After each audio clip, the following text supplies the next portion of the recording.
Hi, everyone. Welcome to the Lymphoma Research Foundation's webinar on drug development and clinical trials for lymphoma and CLL, SLL. I'm Hope Avalone, and I'm the Senior Program Manager of Patient Education here at LRF. During today's webinar, you'll hear from our three speakers, and you'll have an opportunity to ask questions. You can ask them at any time in the Q&A box, and we'll address as many as we can after the presentations. As a reminder, this webinar is being recorded. At the end of the program, you'll be prompted to complete a program evaluation. Please complete this evaluation as we do incorporate your feedback into future programming. But for now, let's get started. Thank you again to each of you for taking the time to join us on today's webinar. We'd like to thank our sponsors of this webinar, Biotechnology Innovation Organization, Genentech, Merck, and Novartis. And before we begin the program, I'd like to share some information about the Lymphoma Research Foundation. We're the nation's largest nonprofit organization that focuses specifically on lymphoma. And our mission is to eradicate lymphoma and to serve those touched by the disease. All of our work is led by our Scientific Advisory Board, which is a group of 45 leading lymphoma experts from around the country. And in addition to today's program, we have a variety of other programs and services available for you. One example is our LRF helpline, which serves to complement our patient education programs like this one. The helpline has master's level trained staff who provide individualized information on all types of lymphoma, as well as information on treatment options, clinical trial navigation, and connections to resources such as financial assistance. We also offer a peer support program called the Lymphoma Support Network. Through the Lymphoma Support Network, we can connect patients and caregivers with others who've been through similar experiences for emotional support. In addition, LRF has free comprehensive disease guides and fact sheets, which can be ordered or downloaded on our website, lymphoma.org. We also offer a variety of other in-person and virtual educational programming so that you can continue learning about the latest updates throughout the year. And finally, we have an award-winning mobile app called Focus on Lymphoma. The app provides helpful disease content as well as unique tools to help you better manage your lymphoma. The app is available free of charge in the Apple App Store and in Google Play. But for now, we have a wonderful program planned for you today with three speakers, Dr. Kieran Dunleavy, Jeff Grubbs, and Paul Mikowski. And now I'm honored to introduce you to our first speaker, Dr. Kieran Dunleavy. Dr. Dunleavy is a hematologist and oncologist at MedStar Georgetown University Hospital, where he's the director of hematological malignancies. He's also a member of LRF's prestigious Scientific Advisory Board. Thank you so much, Dr. Dunleavy, for speaking on our program today, and I will now turn the talk over to you.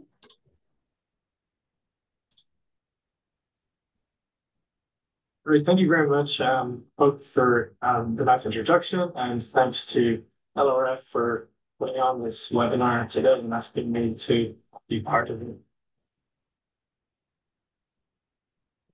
Might just have to swap the view again. Yeah, so, okay, so for the next 20 minutes or so, I'm going to talk about drug development and clinical trials for lymphoma and CLL, SLL. So, to start this topic, what is a clinical trial?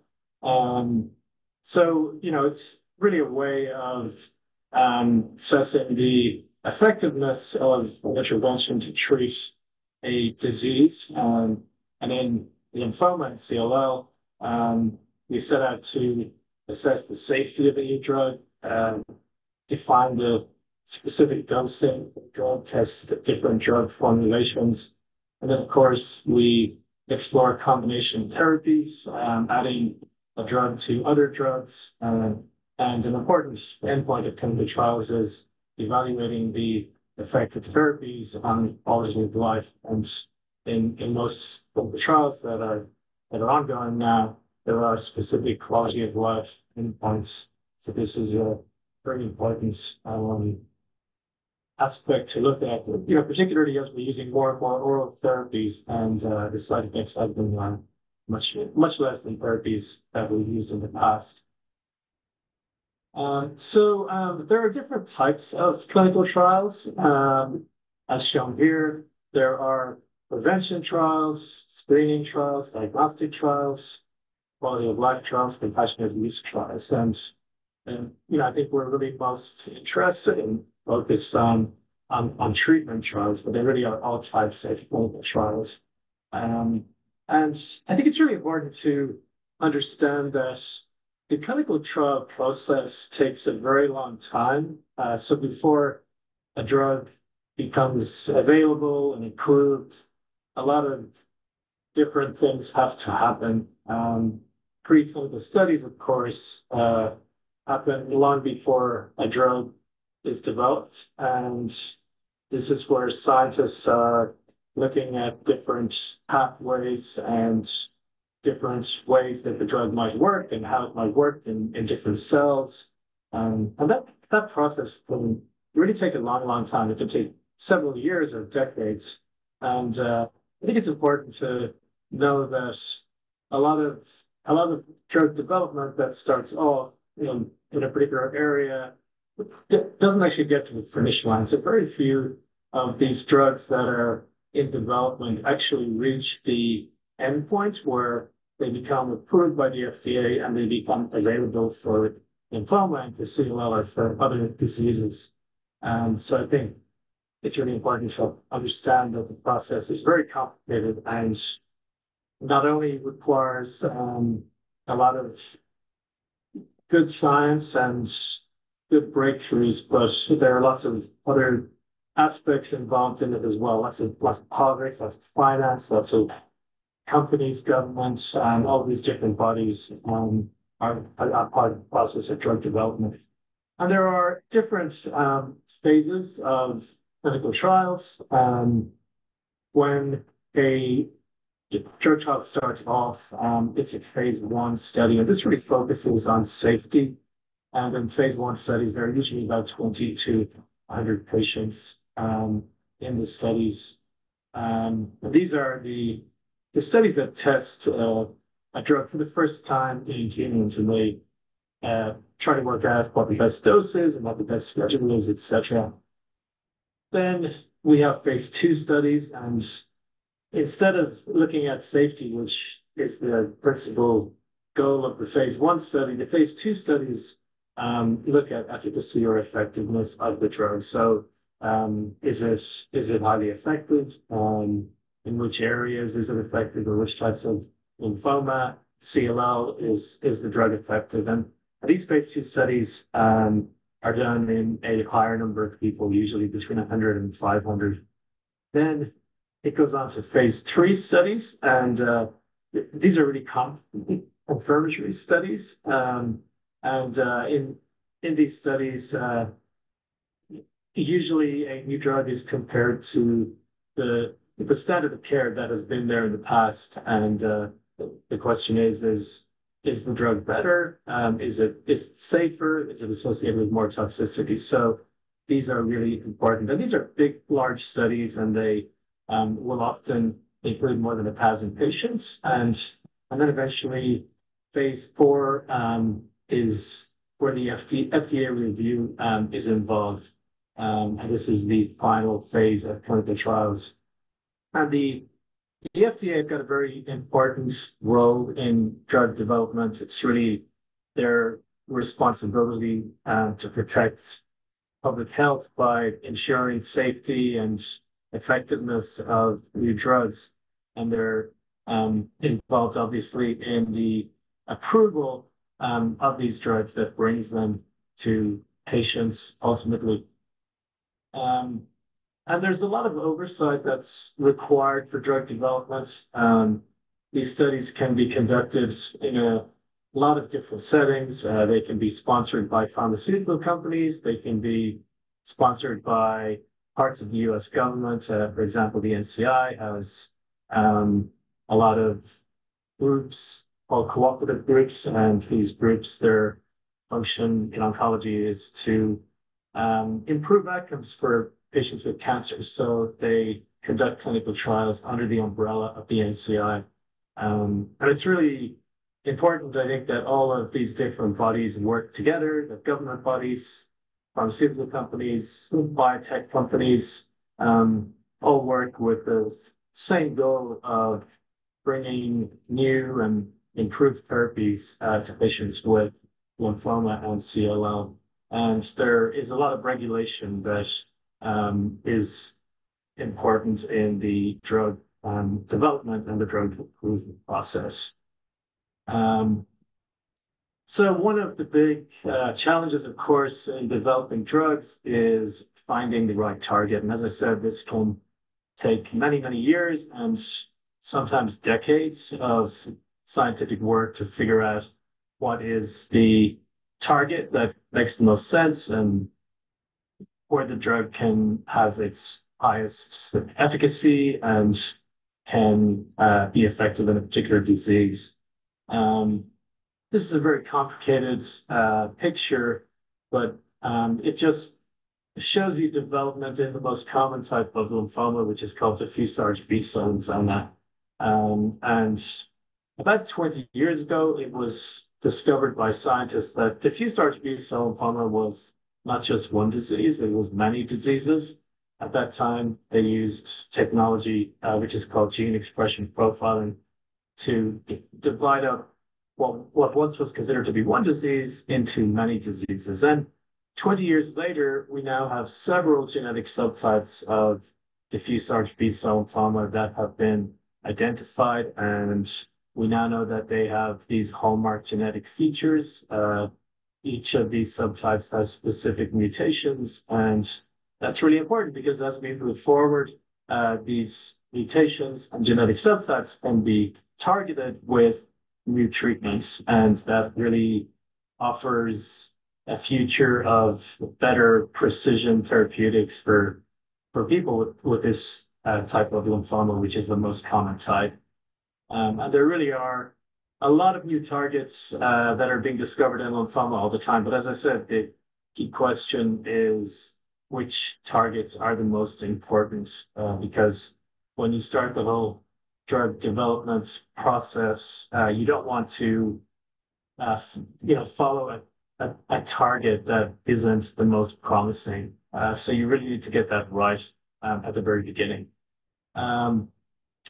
So in CLL especially and SLL and also in lymphomas, we use a lot of BTK inhibitors. These are Bruton's tyrosine kinase inhibitors. And this chart here just shows you the history of development of the BTK inhibitors. And I think it's really interesting to see how this process works. And in the 1950s, it was first identified that there were patients who had this deficiency called X-linked A-gamma globulinemia.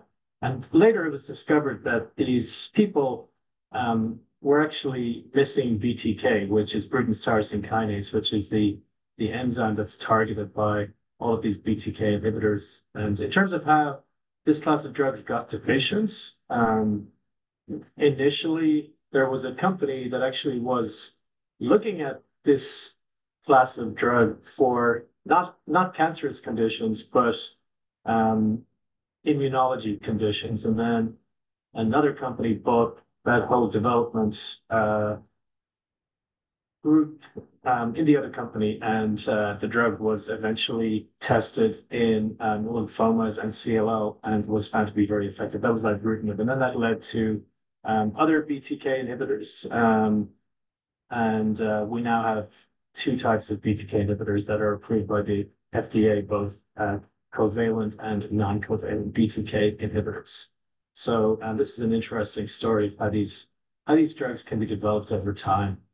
And this just shows you the importance of clinical trials. This is an older study. These were patients with CLL who were on this study, and they had aggressive features of CLL, and they received either ibrutinib or placebo. This graph here is showing something called event-free survival. And you can see in blue that patients who got ibrutinib had a much better event-free survival than those who got placebo. Um, there really are a multitude of trials, obviously ongoing at the moment. Some of the most important trials over the last few years include this trial called the POLARIX trial, and that was a trial that was done in people who had a new diagnosis of diffuse large B-cell lymphoma. The standard treatment for diffuse large B-cell lymphoma is called R-CHOP, and in the POLARIX trial, a drug called polatuzumab was added to the standard treatment. And the question was, if you add this drug, is that associated with a higher cure rate and a better outcome? And what the study showed was that it was. And in this analysis, there's an endpoint called progression-free survival. And at the end of the study, it was shown that those people who got polatuzumab with standard treatment compared to the standard treatment alone, they had a 6.5% better outcome if you looked at this endpoint called progression-free survival. And this is an example of a trial that really has changed the way that we treat diffuse large B-cell lymphoma. The FDA approved the drug for people with newly diagnosed diffuse large B-cell lymphoma based on this study. And it's very common for us in the clinic to give patients this drug polatuzumab based on this study and this approval for this most common type of lymphoma. Likewise, in other lymphomas, there have been some really important trials done over the past few years. This trial was for people with Hodgkin lymphoma, and the trial compared the standard treatment to a new treatment that included a drug called brentuximab vedotin. And at the end of the day, the trial showed that people who got the new combination of brentuximab with ABD versus ABVD had a better overall survival. And as you can see here, the people who got AAVD are in green and who got ABVD are in blue. You've probably heard a lot about CAR T cells and bispecific antibodies. There's really been a lot of interest in these in lymphoma and in CLL and SLL. And actually, one of the CAR T cell products was recently approved by the FDA for people who have relapsed CLL and SLL just a couple of weeks ago. So CAR T cells are now available for CLL, SLL, and for various different types of lymphomas. And these are some of the different trials that looked at the use of CAR T cells in aggressive lymphoma. And recently, the FDA approved CAR T cells for second line therapy in large B-cell lymphoma. They, before that, had only been approved for third line treatment. So therapies like this are becoming available earlier and earlier on for people with these diseases. There are a spate of other new agents as well as CAR T cells. You've probably heard quite a bit about bispecific antibodies. Again, the FDA approved a few of these bispecific antibodies over the past 2 years for both diffuse large B-cell lymphoma and for follicular lymphoma. And as you can see from this picture here, there really are a lot of other important targets, and different groups and different companies are trying to figure out how best to attack these targets, and hopefully that turns into better response rates and better outcomes for people with these diseases. I'm just going to finish briefly. I mean, there's really so much to talk about in a webinar like this, but there's a lot of interest in looking at MRD in lymphoma.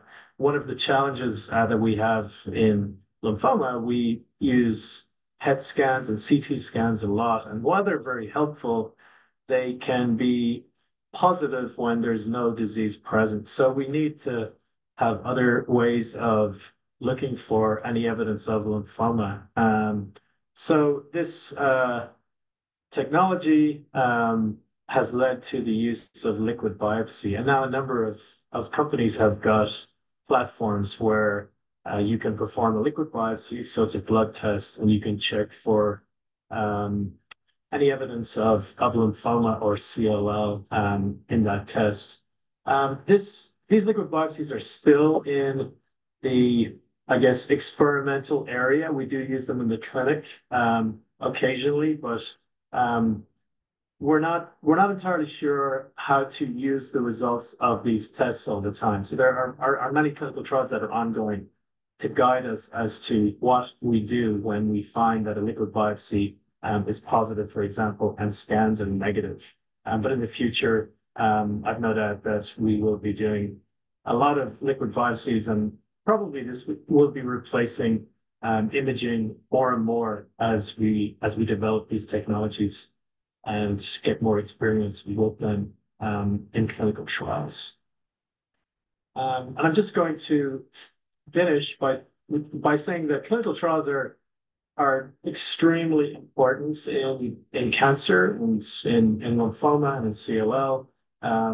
We really need to constantly better understand which of these diseases are associated with the worst outcomes and particularly focused on those, try to discover new targets in these lymphomas and CLL cases that are associated with poor outcomes, and then develop new drugs and new strategies like CAR T cells and bispecific antibodies to treat patients with these diseases. So participation in clinical trials by all of us is really, really important to continue the advancement of improving outcomes for people with lymphoma and CLL. And the Lymphoma Research Foundation are very involved in this.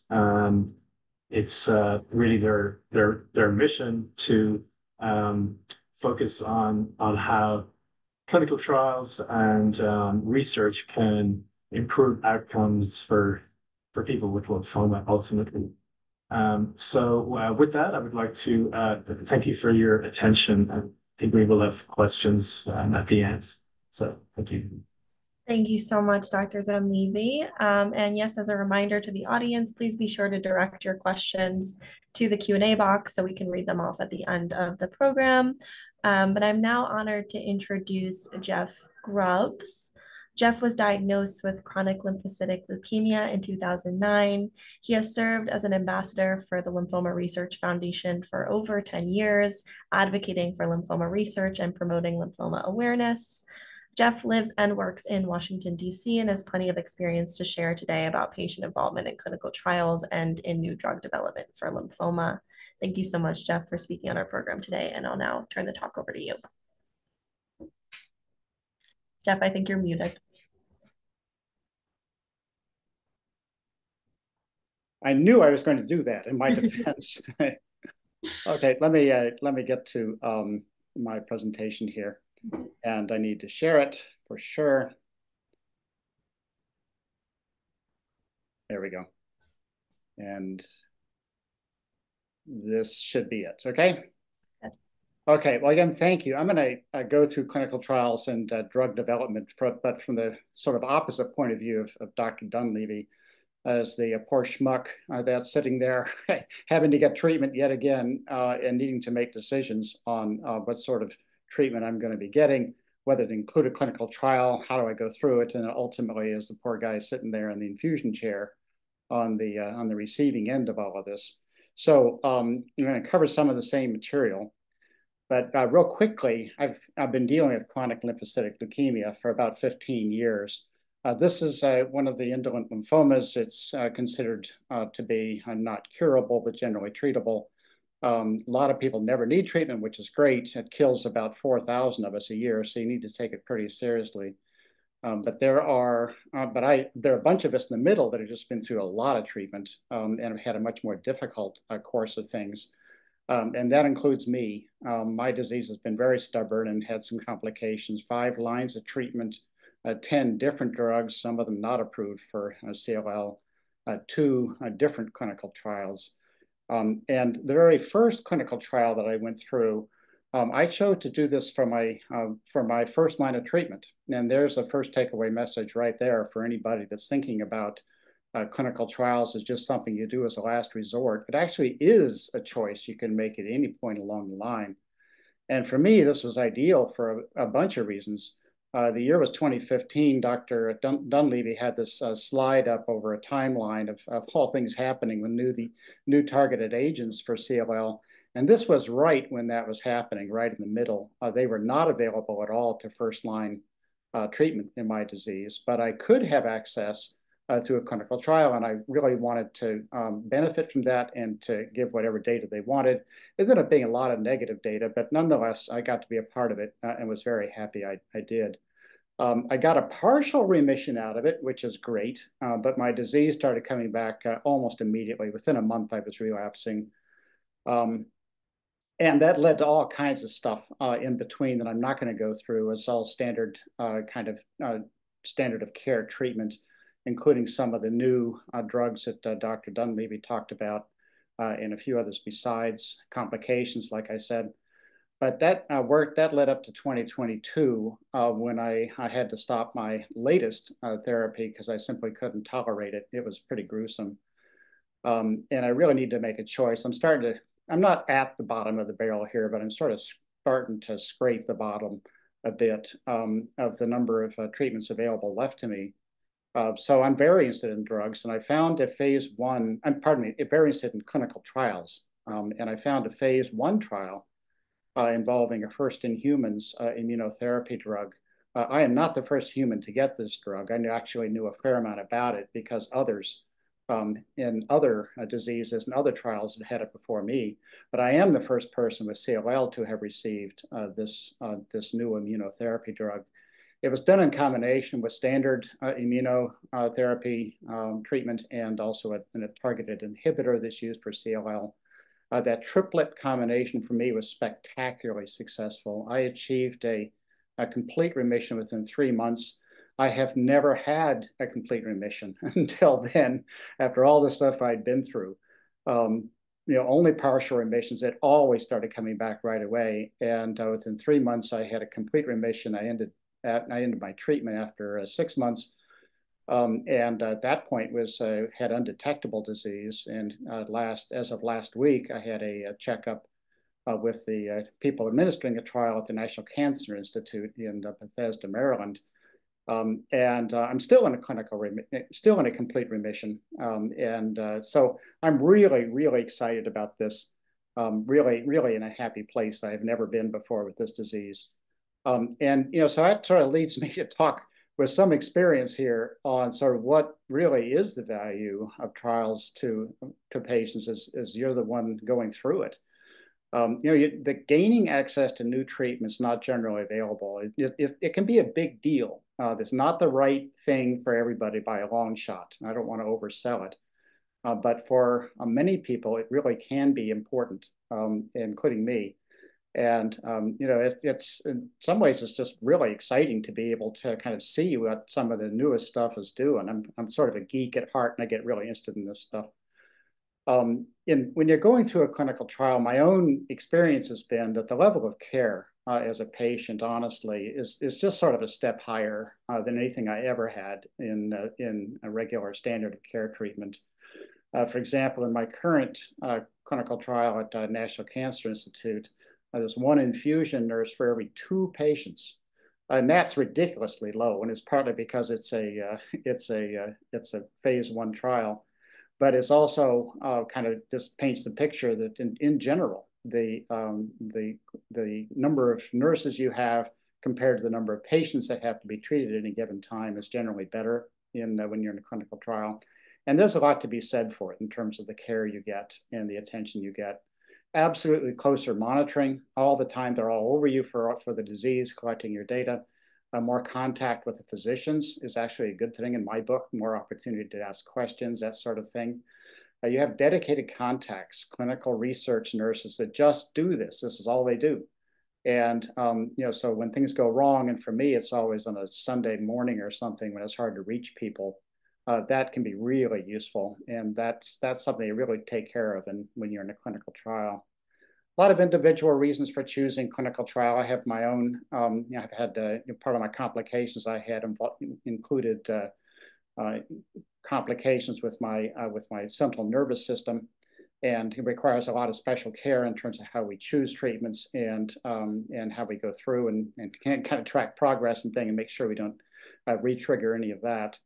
Other reasons that people may have vary all over the map, but each one is important for each of us. You are helping to advance the science, as Dr. Dunleavy said at the end. The science will not advance and cannot advance without the data to support it.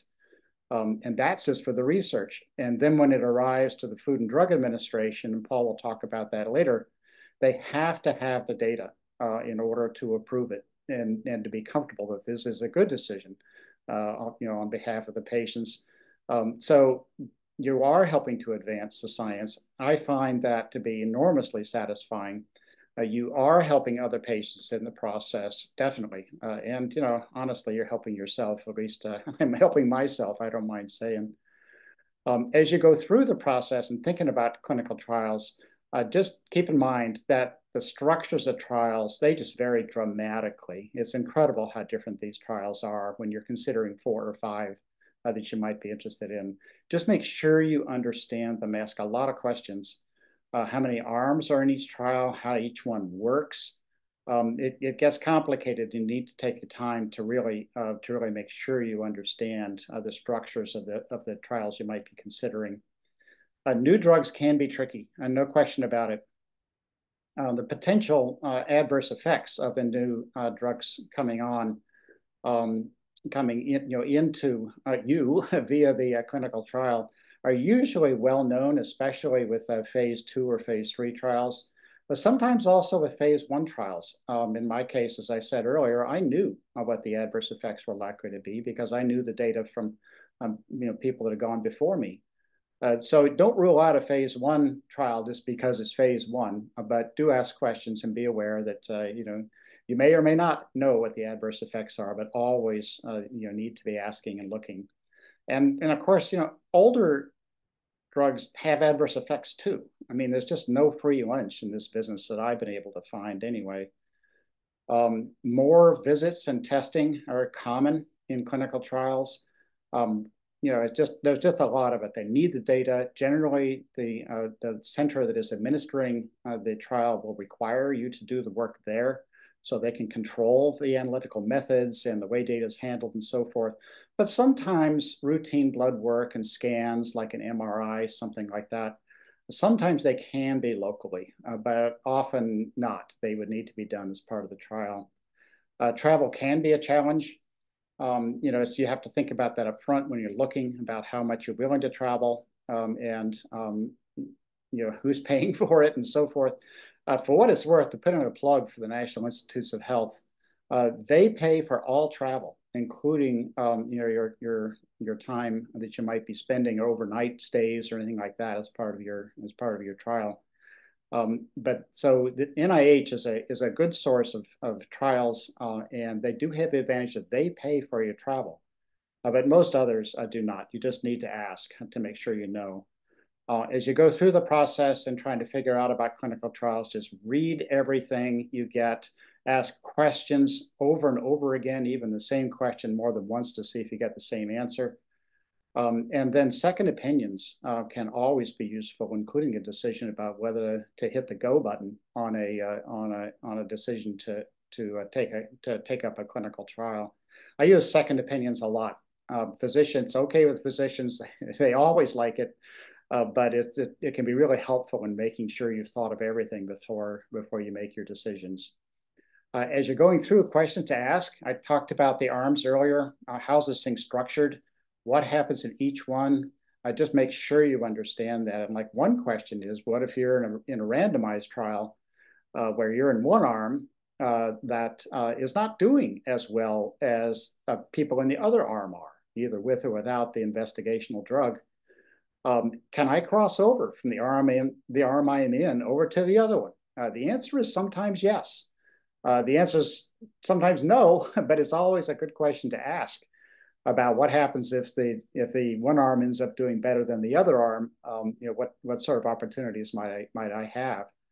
What outcomes can I expect from the trial? What are the potential adverse effects? I think that's clear.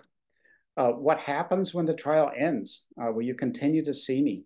That's actually a good question because sometimes it will be long-term monitoring when they're looking for long-term, a maintenance of a complete remission, for example, but sometimes not. There's no right answer here, but it's just important to know. And as you go through a trial, can I continue to see my local oncologist? The answer is usually yes, but you need to think about, well, what the role of that oncologist would be, and just make sure you're asking questions about what you might want to do with your local oncologist if you're taking a clinical trial at a different cancer center. And then costs. Normally, in a clinical trial, the cost of the investigational medication or drug will be picked up by the as part of the trial. They pay for that. But for ordinary costs of standard care kind of things, ordinary blood work you might get, anything you would normally do anyway, often you need to pay for those things. By the way, as an additional plug for NIH, they pick up all costs. I'm just saying. What happens if something goes wrong? Who do I call? Always important. That's a good question, even when you're undergoing your standard of care therapy. If you don't choose a clinical trial. Key takeaways from this: clinical trials can be a great treatment choice. I think there will come a time in which my remission that I'm now in fails again, and I'll need another line of treatment. I will absolutely be thinking about clinical trials as an option. I may or may not choose it.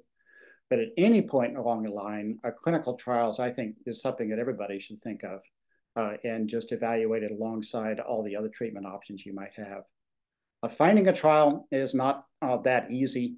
Clinicaltrials.gov is kind of the main go-to search engine here that people use. It's not for the faint of heart. It's not intuitive. It's got everything in there. You can find anything in that engine. But if you're under stress in a time of pressure, you need to make a treatment decision. That's not the time to learn how to use clinicaltrials.gov.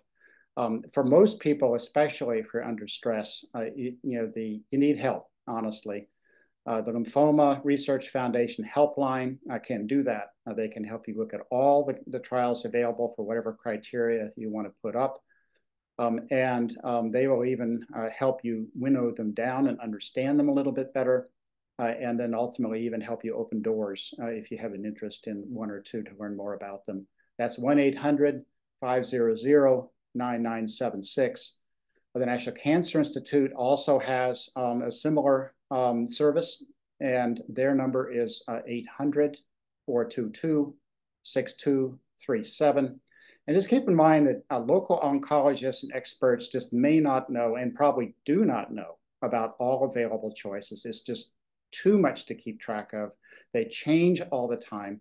And a lot of times they will know their own, the trials are available in their own cancer center or whatever. But honestly, the place to find information on it is to call the LRF helpline, Cancer Institute, Cancer Research Service, and clinicaltrials.gov. And through the whole process, again, just read, ask questions over and over again, get second opinions, just know as much as you can before making a decision. And now, and with that, I'm going to pivot to the earlier stages of the drug process that Dr. Dunleavy talked about and how patients can be involved. I'm going to start this conversation, and Paul will finish it in a minute. But I'm going to highlight the peer-reviewed cancer research program at the Department of Defense, the PRCRP, for those of us that have lived and worked with it for a while. It's a pretty impressive program. It's dedicated funding of $130 million for research grants for the uncommon cancers. This is not the more common cancers like skin or breast cancer or prostate cancer, things like that. They have their own dedicated funding for research. But this is specifically for uncommon cancers, and they're listed. One of them that are listed is lymphoma. And these are, in addition to lymphoma, there are things like brain cancer and bladder cancer, things like that, that just really, you don't want to lose them in the shuffle. But I got $130 million going for these uncommon cancers last year. For that, 474 proposals were evaluated. These would be for research grants. 78 research grants were put forward for these 78 projects. Over $10 million for lymphoma research. And that's real money where I come from, and it can be a huge difference for the researchers working on the early stages of the research project as well as clinical trials. And for every proposal at Department of Defense, it's a rigorous process, and patients help evaluate the potential impact. And I should add patients and caregivers. It's not limited to patients alone, but the patients evaluate the potential impact. If this research were to succeed in all of its goals and everything that it says it's going to do, does it make a difference? And how big a difference does it really make? And who better than a patient to really help weigh in on this? Because it matters to us a lot. We are used together with researchers and clinicians on panels that evaluate the various proposals. It's a rigorous process, but the role of the patient is equal to the role of the researchers and clinicians. You're really treated here very well. It's very important work that we do. They are looking for patient volunteers to help in 2024. Now, the funding in 2024 is again going to be about $130 million for the uncommon cancers that will include the blood cancers. A letter of support will be needed as part of the application process. And while you're mulling that over, I'm going to put up this email address right here of Elena, ELENA .Joos, JOOS, at gdit.com. And if you're interested in participating in this or being considered as a patient or a caregiver to help in making these research recommendations, just reach out to Elena. She's very good. She manages all the patients and caregivers in all the different panels and programs they've got there. She's quite good. She will walk through for you what's required and help you with certain things. For example, if you're not very sure about this letter of support, she can give you ideas about that. And with that, I am going to close. There is my email address, ghgrubbs@msn.com. I'll talk to anybody and everybody about clinical trials or the cancer research program I just talked about at Department of Defense. Please do reach out. I just want to thank you for even thinking about a clinical trial. They're so important, and learning more about it. Thank you for joining us here today, and thank you for your support for Lymphoma Research Foundation. Okay, Hope, I think it's back to you. Thank you so much, Jeff. That was so insightful. And I'm now honored to introduce our third speaker, Paul Mikowski. Paul is a diffuse large B-cell lymphoma survivor of over 25 years. He's currently an ambassador and an advocate for the Lymphoma Research Foundation. He's also an FDA patient representative, and we're thrilled to have him on our program today. Thank you so much, Paul, and I'll turn the talk over to you.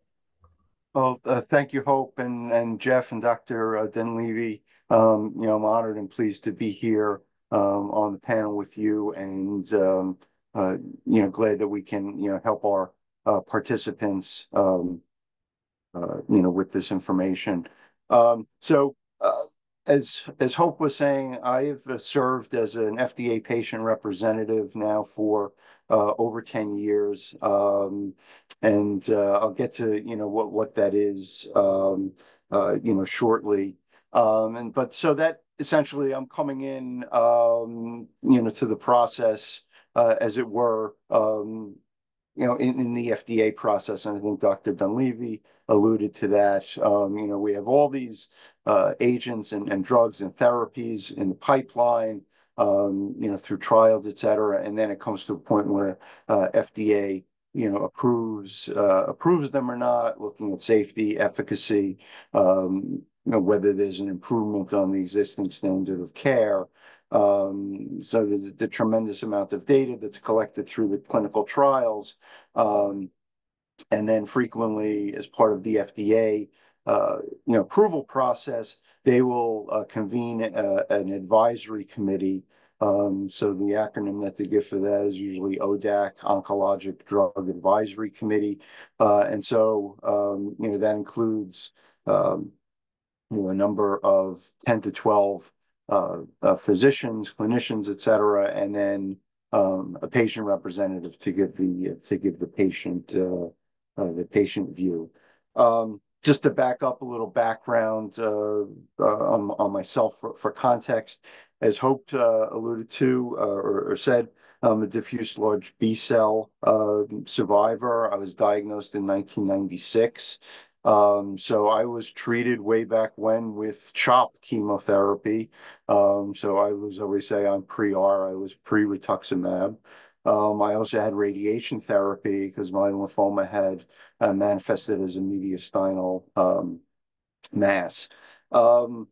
One of the things Dr. Dunleavy talked about, in the development of the agents was looking to, have less toxic treatments, have them better tolerated.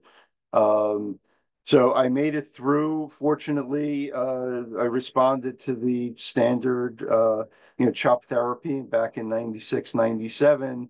Some 20 plus years later, I had what would be referred to as radiation-induced heart disease and required aortic valve replacement surgery and implantation of a pacemaker. So I just wanted to mention that, because part of the process, is to develop, better, less toxic, more tolerable treatments. Because I responded to the standard treatment, I have never personally had experience in clinical trial like Jeff has. But again, in the past 10 years or so, I've served as an FDA patient representative. In 2007, I become involved with LRF. As chapter president, doing various advocacy work, and that was how I was introduced and recommended for the FDA patient representative program. By profession, I'm an attorney. I have some experience with science and medical aspects in my practice, but I have no formal scientific training, which is a little relevant to the role as a patient representative that I'll explain. So again,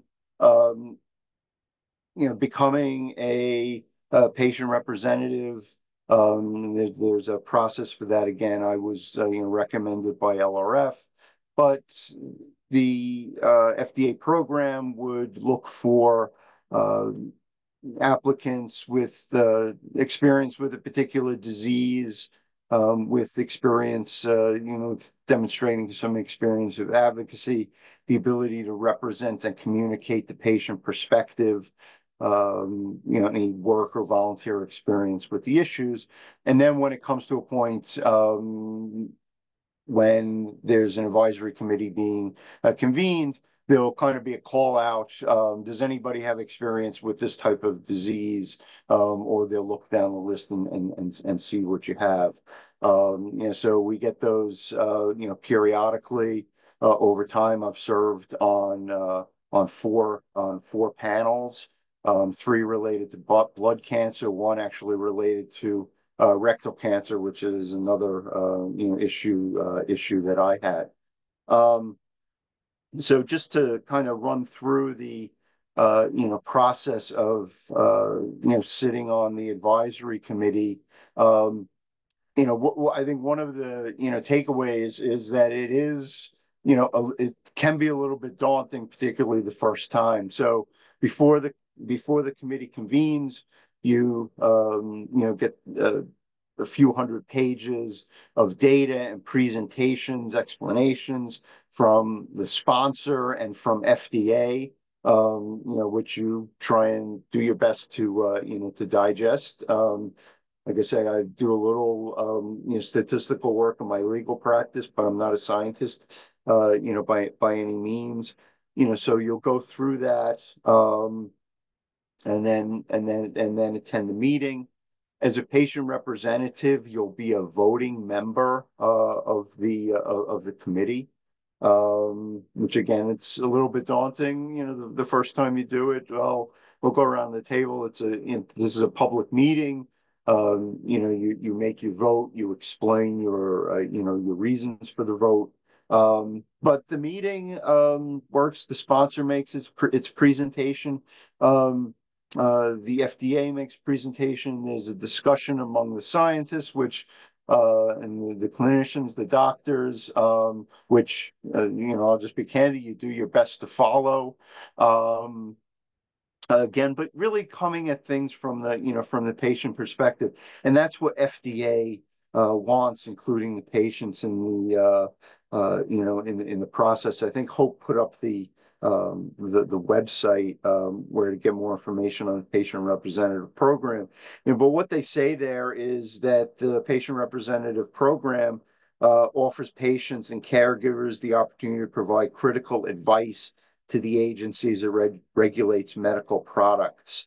The patients and advocates are appointed as special government employees, and they can share valuable insight on their experience with various diseases and conditions, participate in the advisory committee meetings.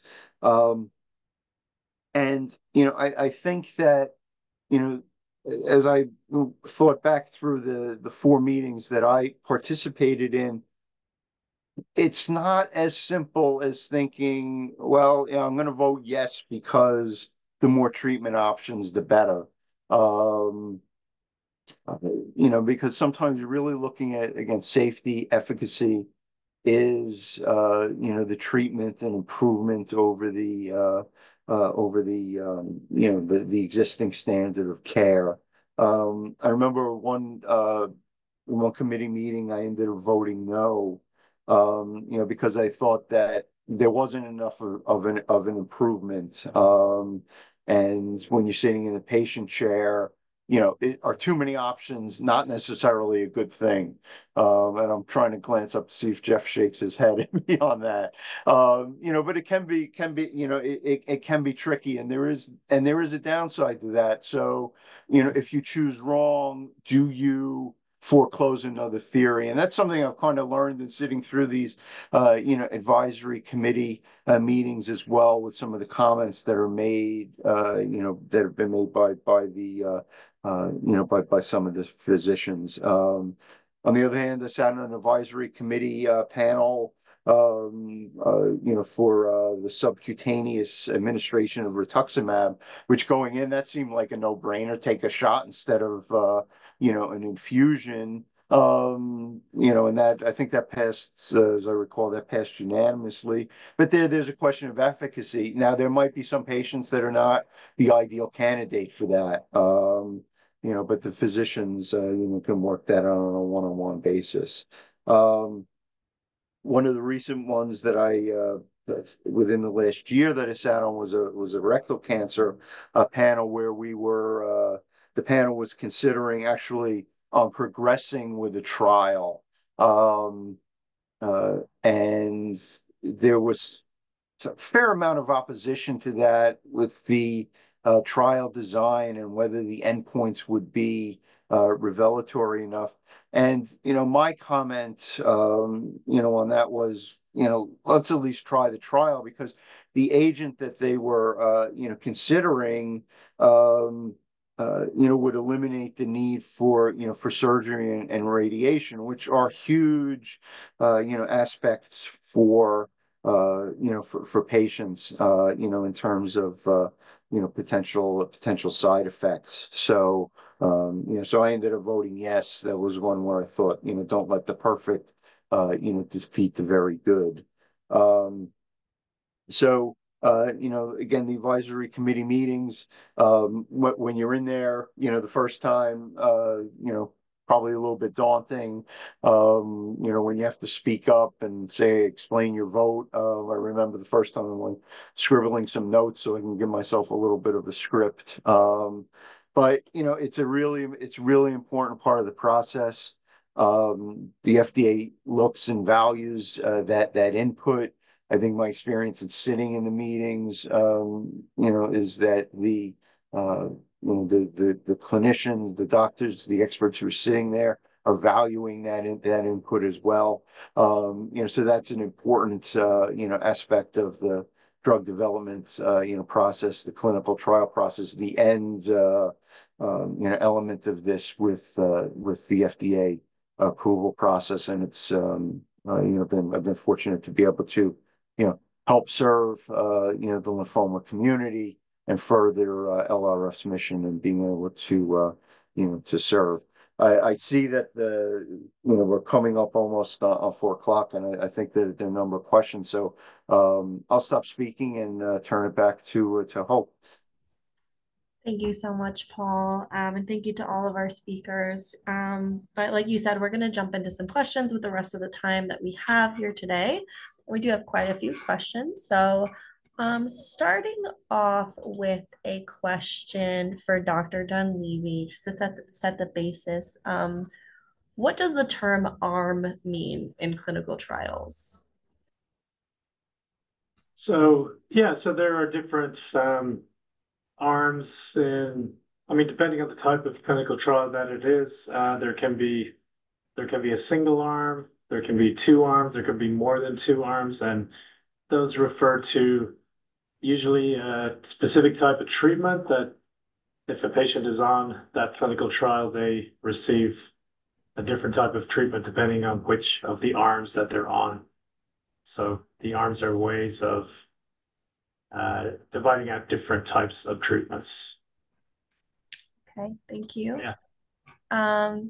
And the next question is for Jeff.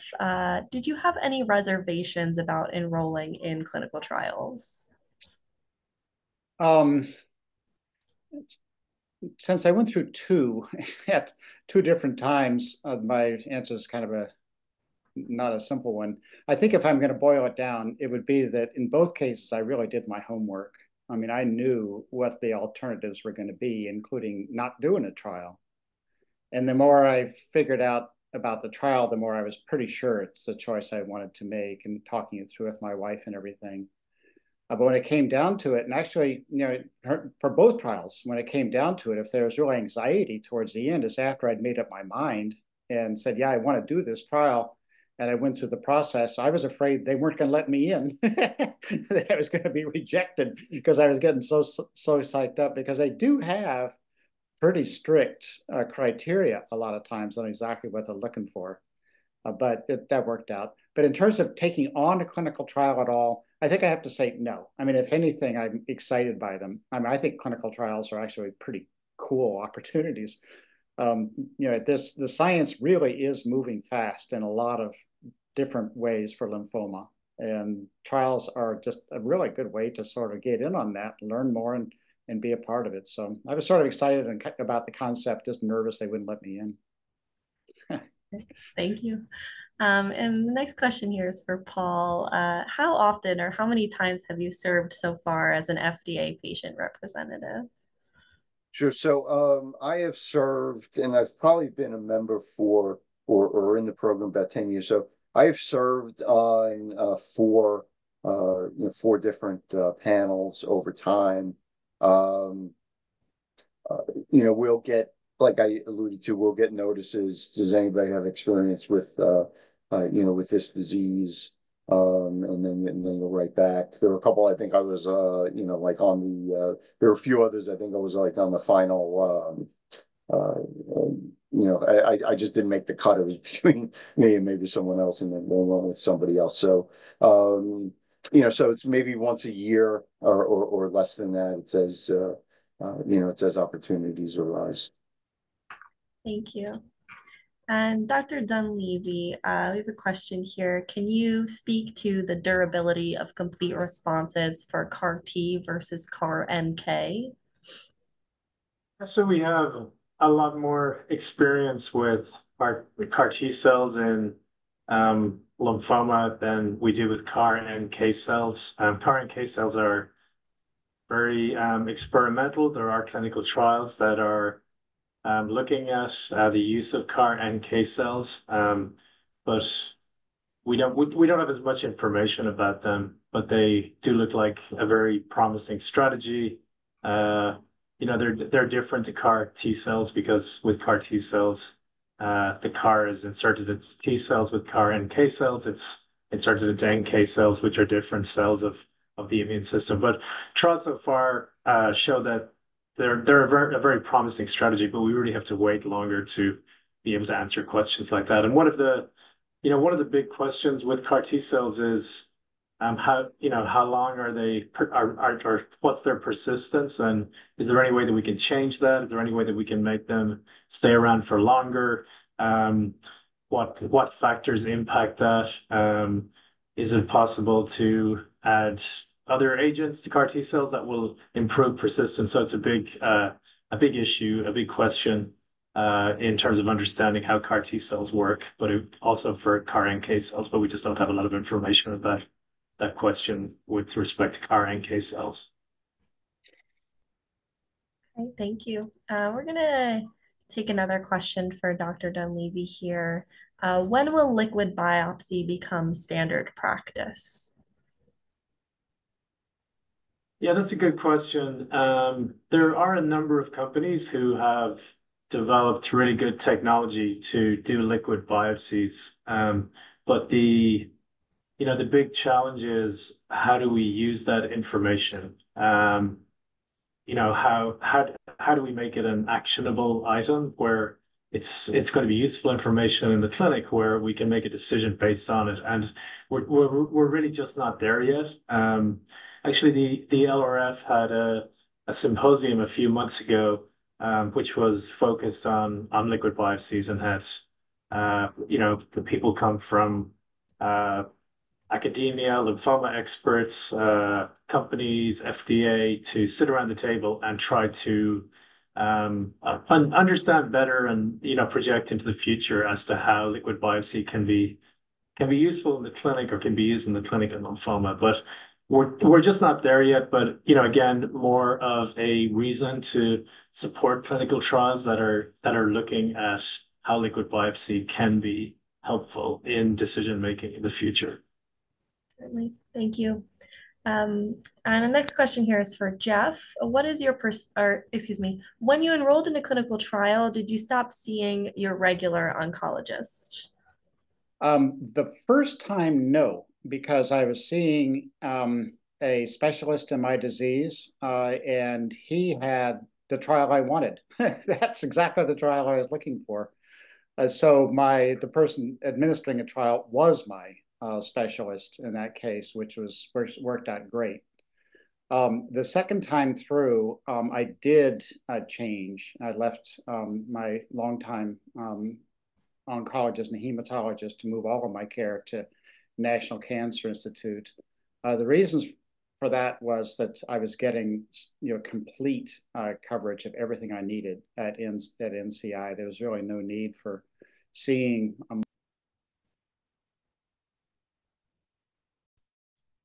Jeff, I think you're muted. I don't know what happened, but cut Wow, off I did the whole halfway answer on through. mute. I apologize, No, everybody. you Second it time. just cut off your last sentence or so. I don't know why it's All right, I'm not in charge. Anyway, the second time through was different. I did change all of my care. I gave up my longtime hematologist to move all of my care to National Cancer Institute. And the reason was that they had, frankly, everything I could possibly need. The coverage there is just complete. So I stay in touch with my prior guy, but just more to keep them informed than anything else. But I think it's very situational for everybody, and it depends on your personal relationships with people as well. And whether the trial is a short-term thing, and you may end up back with your hematologist, you just have to think about it as a question for yourself. Thank you. Next question here. Dr. Dunleavy, what are some examples of exclusion criteria for being accepted or prohibited from participating in a clinical trial? Yeah, there can be a lot of different exclusion criteria. But if a person has other diseases, comorbidities, things like kidney failure, liver failure, if there's concern that the the drug that's being investigated or the strategy that's being investigated would not be safe in certain individuals because of their medical history. Um, that's an example of exclusion criteria. Another is actually if and it comes up a lot in lymphomas because lymphomas are much more common in people who are HIV positive, and that historically has been a big exclusion criteria for clinical trials. But there's been a lot of work actually from, I was involved in a group when I was at NCI, and we worked with FDA and Friends of Cancer Research and put together a paper, really pointing out that there wasn't good reason to exclude this group from clinical trials. So I think it's something that we continuously need to tackle because sometimes there are good reasons why some people should be excluded, but sometimes there are not. And it's obviously important that as many patients as possible have access to clinical trials. So I think we got to be very careful about mandating exclusion criteria if there's not good reason to have them in there. Thank you. Another question for Paul here. Does being an FDA patient representative require a lot of travel in your experience? Okay, so currently, as things are, the last meetings that I attended were done virtually. Years ago, we traveled to the FDA campus at Silver Spring, Maryland. But now it's done remotely. I'll just mention the one caveat on that with the Maryland aspect is that for some reason it goes through DFAS. So for some reason they withhold Maryland income tax, state income tax from the payment for this, and so you have to file this form 505 as a non-resident from Maryland, but it's pretty simple. So that's just as an aside. And also one thing that I didn't mention, about the FDA patient representative program. As a special government employee, there is screening for conflict of interest and some things of that nature. So there is some administrative, just matters that are involved. Thank you for those details. Next up here is another question for Dr. Dunleavy. What is your perception on the oral suspension formulation for ibrutinib and its use on patients? It's not very common that we have to use that. So I've just been involved in using it a few times, and in people who are not able to swallow tablets for particular reasons. And it's as far as I understand it, a very effective way to give ibrutinib, but not the preferred way. But it can be used in these unusual circumstances sometimes. Thank you. Another question here for Jeff. What exactly was or is the triple-barreled treatment which led to your current remission? The investigational drug was one called magrolimab, M-A-G-R. I don't know how to spell it, but magrolimab, and this has a target to basically, what it basically does is turn off the "don't eat me" sign that cancer cells, including lymphoma cells, put up to avoid your immune system. It's used in combination with others to sort of accelerate the effectiveness of them. The other two drugs were venetoclax and obinutuzumab. Normally that's a 2-year regimen all by itself. I did all 3 drugs in 6 months flat and achieved really excellent results with it. Magrolimab has run into some problems, may or may not be available in the long run, but for me it was enormously successful. Okay, thank you so much. I have another question for Dr. Dunleavy. What exactly does targeted treatment mean? Yeah, so we use a lot of, I guess, phrases in oncology, and it means that you have a specific target, I guess, and you're you have a drug that's designed to attack that very specific target. An example is a Bruton's tyrosine kinase inhibitor where there's a particular enzyme, Bruton's tyrosine kinase, that can be directly targeted by the Bruton's tyrosine kinase inhibitors. So, but but really, I I think almost all of the therapies that are in development for lymphoma at the moment are targeted therapies because they might not target a specific enzyme, but they might target the tumor microenvironment, or they might target an interaction between the tumor and the microenvironment, or they might target many different antigens on the cell. So it's really, I mean, it was, I think, probably a more relevant term 10 or 15 years ago when it differentiated some of these novel agents or small molecule inhibitors compared to traditional chemotherapy, which is not so targeted because it um, kills off a number of different pathways without being very specific. But nowadays, I think the treatments that we develop in general are targeted therapies. That makes sense. Definitely. Thank you so much. And another question here for you. How is BMI taken into consideration in determining dosage, i.e., same dosage for a 100-pound person versus a 250-pound person? Yeah, so we use BSA actually when we calculate dosing for drugs. So we look at someone's weight and someone's height. Um, so for a lot of drugs, the dose is given based on those two parameters. But um, for people who are very much outside, I guess, a standard range, it is a controversial area if they should be dosed differently. So if you have a person who has a very high weight, for example, is using just their weight and their height enough? Do you need to dose looking at other parameters, especially for people who are way outside what the spectrum of what we normally see. So, but that's really not well worked out in oncology. Thank you.